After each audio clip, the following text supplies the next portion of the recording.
Ladies and gentlemen, today we dive further into the story of Modern Warfare 3. As you know on the channel, that's what I like to do. Dive into the story of Call of Duty, break down characters, and today is no exception. Over the last couple of days, we got a couple of trailers for Season 3, and inside them, we find out that Makarov is returning. Now, I know what you're probably thinking. Makarov was always here. He was a part of Modern Warfare 3, but not in particular. By the end of Modern Warfare 3, Makarov arrives within the tunnel in London and kills Soap McTavish, or so we think at least. I made a video on that last week.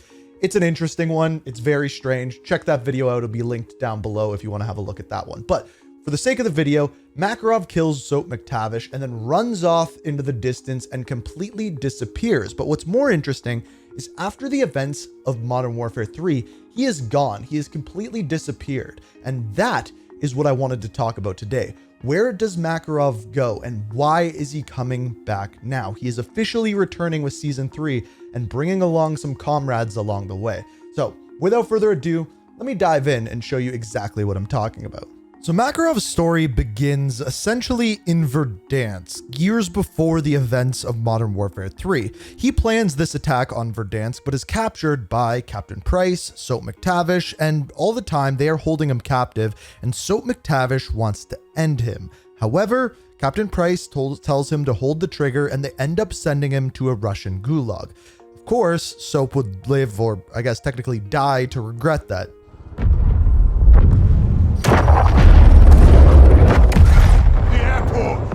He pulled us off target! You fucking son of a bitch! I'll blow your fucking brains out, you if you hear me. I swear to God I'll do it! Do it, come on! You shut your mouth! Let me finish him! John, we have him. He's in custody. He's not going anywhere. Stand down, Sergeant.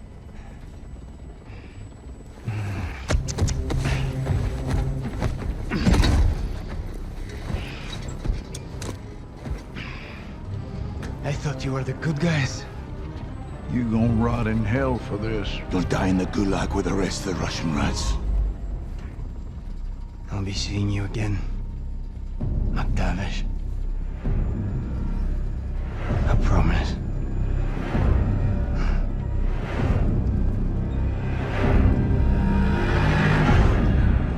I shouldn't have stopped you. Was the right thing at the time, Captain? At the time.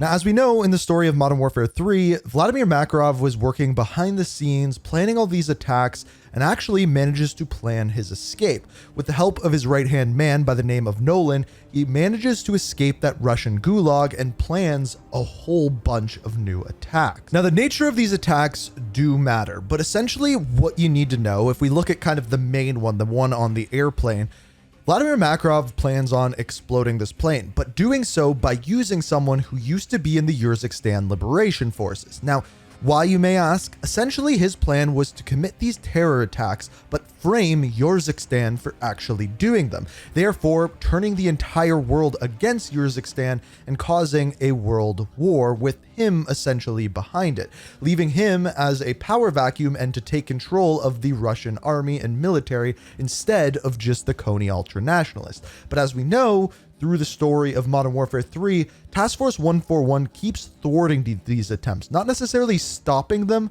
but at the very least stopping them enough to save the Urzikstan Liberation Forces. We'll come back to them in a second, but eventually they end up capturing his right-hand man. They capture Nolan and use his phone to get information on what Makarov is actually doing. Now, with that, they are able to kind of get ahead of Makarov and stop some of his attacks, and eventually this leads them to London. Specifically, a bomb, a dirty bomb, hidden within one of the London train tunnels.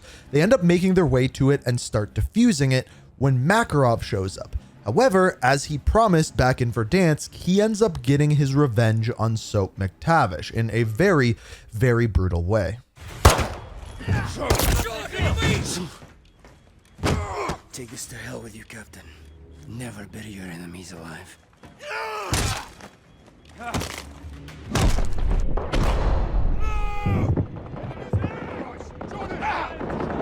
Now, what's weird is as soon as we get up to go after Makarov, he just disappears. He completely runs away and disappears out of the train tunnel. not to be seen again for the near future. However, in season 1, we got to see that somehow, they didn't explain how, Nolan was able to escape from Task Force 141, moving in on Urzikstan, following out Makarov's plan. Instead of just framing them, now they are attacking Urzikstan with no seeming reason as to why or what Makarov's plan actually is. Don't worry, we'll get to that. Still, we don't know how Nolan escaped, whether Makarov planned it or Pete just escaped himself. To this day, we have no idea. So then comes along season 2, and essentially in this cutscene, there is little to no explanation as to what is going on with Makarov's plan, where he is, anything in between. In fact, the cutscene was mainly focused on Ghost of all people. But then in season 3, we see the return of Makarov, specifically going to Rebirth Island. Now the question is, why return now and why return there? And it comes with the secret of Rebirth Island. Now I feel like this is a video that I should dive into in a completely separate video talking about Rebirth Island and the story behind it,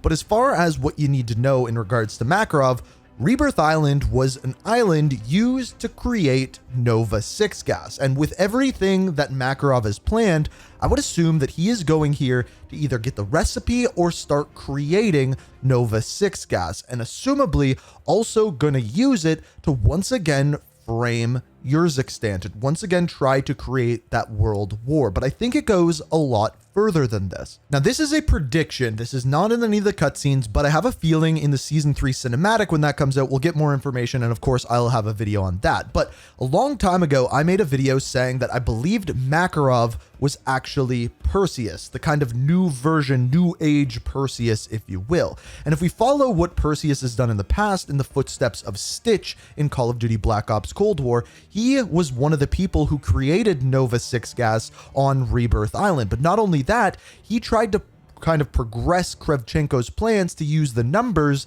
to brainwash people. And the rumor has been lately that not only we'd be getting Rebirth Island returning to Warzone, but also Verdansk. And a way for them to do that story-wise would be for Makarov to go to Verdansk to once again initiate the number sequence, just like Stitch did on Verdansk. Again, that is just a prediction, but story-wise, it would make a lot of sense, assuming that Makarov is indeed Perseus. But as I mentioned, I have a feeling we're going to get a lot more of that information when we get that season 3 cutscene in the next week. So stay tuned for that. Make sure you're subscribed to the channel, have notifications on. If you enjoy Call of Duty story, you are in the right place. But as always, if you enjoyed the video, hit that like button, subscribe. Let me know what you thought down in the comments. And as always, thank you so much for watching. And until next time, peace. We are reaching for the stars, but we're